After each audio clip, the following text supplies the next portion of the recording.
guys! Today I'm going to continue working on my CRX project. It's already kind of late, so I'm only going to do a few things today and then we'll continue tomorrow. And we're going to start by putting these little things in place in the engine bay. I have no idea what you call these and my nails are super dirty, but yeah, let's go. Pressing the first one in place, just like that. Okay, so just a little tip, when you're disassembling a car for the first time, make sure to take a lot of pictures. I have no idea where all these little parts go, but I just took pictures so I can check it later when installing. So it's a lot easier this way. I know this isn't the most exciting thing to do, but I do think all these little details together make a big difference on the car. I'm really happy these things came out easily when disassembling the car, as I didn't break or bend any of them. Now it's time to install my wiring harness, but it's not completely ready yet. I'll show you. As you can see, I already wrapped everything in tape. Unfortunately, I did this before starting my YouTube channel, so I can't really show you much of the process. All I have left to do now is put some harness sleeving around it. Quick little disclaimer, by the way, I did not make this wiring harness myself or anything. It just looked absolutely horrible, so I decided to wrap it in some black tape to cover up the wires. I am actually planning on making a new wiring harness later, because I want to do a wire tuck. I decided to wait a little bit longer and get the car back on the road first, so I can properly test drive it. This way I can be sure if I run into any problems that it won't be because of my wiring harness. Anyways, I'm sorry for not being able to show you the process of redoing my wiring harness just yet. I'll definitely film everything when I'll do the wire tuck, so I can show you guys how I did it. For now, I'm putting harness sleeving around the entire harness just to provide some extra protection. It also gives everything a more OEM look, which I really like. Here you can see the result of today's work. And now it's time to go home because it has gone on way too late already. Last night I started working on my wiring harness. I didn't finish it yet and all I have left to do is wrap some tape around it, so that's what I'm going to do now. Okay, so I'm wrapping tape around one last time just to keep the harness sleeving in place and make everything look a bit smoother. I was actually debating on whether I should remove some of the sleeving from the thinner parts of the harness, but I guess there's no way back now. Oh, and maybe you've noticed a single small wire I didn't use tape on. That's actually the wire that goes onto my gearbox for the reverse light. I still have to modify it because it doesn't match my gearbox anymore since I swapped this engine. But I still have to figure out how to do that. So that's why I didn't use tape yet. I'm actually not that good with wiring yet, so it takes me a little more time to figure those things out. And now my wiring harness is finally ready to be installed. When I removed it from the car about half a year ago, I made sure to label everything so I'd know how to put it back in place. You probably can't really mess it up, but I just wanted to play it safe.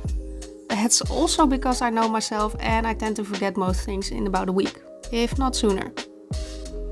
I did take some of the labels off my engine so I could clean it properly. So some parts took me a little longer to figure out. But like I said, you can't really mess it up. Now that the wiring harness is in place, it's time to install my corner lights. I already painted the black parts and I think they look really good now. When I installed my headlights, I actually really wanted to install these corners as well. But I felt like I had to paint the outsides first because they had a lot of scratches in them. That's why I didn't install both right away. I really want to install those blinkers, but I kind of lost them because I keep moving things around. So yeah, I hope I'll find them soon. Oh well, onto the corner light on the other side of my car. I noticed it didn't really line up with my fender properly, so I loosened the headlight a bit to tilt it. I think that looks way better. Now let's install my horns. Now that I think of it, I probably should have tested both my horns before installing them. I actually never really used them, so I'm not sure if they're both functional. On the other side, I have two of them, so if one breaks, I still have the other one. Can somebody explain to me why this horn's installed straight? I'm following this little line right here, and this one isn't, because again, I'm following this line, which is on the car itself, but why? I don't understand. And now it's time to install these roof channel seals. I'm kind of scared because I think I might break them, but yeah, I'll have to install them anyway, so we're going to try. I think you're supposed to push the seal into these little clips right here. There's only 2 of them, which I think is kind of weird because it's kind of a long seal, but yeah, I think that's how it's supposed to be installed. Okay, so this was actually really easy. I feel kind of stupid for stressing about these seals so much, as installing them was very self-explanatory and only took me about a minute. Oh, by the way, I'm using new original Honda seals. I don't know if they also sell these aftermarket, but I always try to use as many original parts as possible for my project cars. I know I already installed my fuel rail and everything, but I'm missing one of those little filters that go into your injector. So I'm going to take out the injector and then pick up a new one. I already loosened the bolts on my fuel rail, so I was able to pull out the injector right away. I just left the other ones on the rail. And this is the little filter I just picked up. Now that all my injectors have filters, I can put everything back in place. I put the injector back into the fuel rail and then installed it back on the car. After that, I was able to put the last part of my wiring harness in place as well. For those of you that watch my other videos, I did install my door rubbers already, but I kind of forgot to install the rubbers from my trunk, so that's what I'm going to do now. I'm starting off with the strip on the inside of my trunk lid. This is also the easiest one to install because it isn't such a tight fit and it's quite easy to reach when sitting in the trunk. Now onto the lace that goes on the inside of my rear window.